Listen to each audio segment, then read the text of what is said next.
Ce livre, c'est 2 ans de travail, 2 années durant lesquelles Alexis Vergerot a été à la rencontre de ceux qui ont fait le stade de la Beaujoire. Joueurs, entraîneurs, architectes, stadiers, journalistes et bien sûr supporters. Près de 140 acteurs racontent ce lieu unique. Il y a beaucoup d'histoires, de souvenirs, d'anecdotes et j'ai voulu raconter tout ça dans un livre. Raconter 40 ans d'histoire et la Beaujoire sous tous ses aspects. FC Nantes, foot international, rugby, Coupe de France, concert. Une passion pour le stade de la Beaujoire qui est née en 2004. Alexis a alors 7 ans. Ce jour-là, le FC Nantes reçoit le club de Bastia. La première écharpe, le premier sandwich, la montée des marches et l'entrée dans ce stade et tout de suite la claque. Incroyable. Avec mes yeux d'enfant, je me rends compte de la grandeur de la pelouse, des tribunes, des chants qui s'élèvent. Et je me suis dit que l'endroit était chouette et que j'allais y passer beaucoup de temps.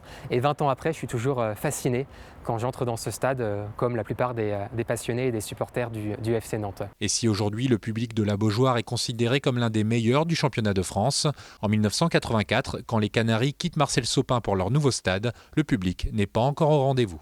Il y a un joueur qui me raconte que dans les années 85-90, on ne donnait pas le nom des joueurs à l'entrée des joueurs, mais des supporters.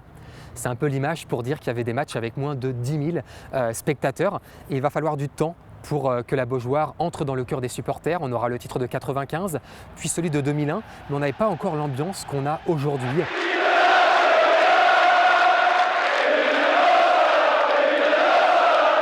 Mon plus fort souvenir, c'est une émotion à la fois belle et en même temps triste.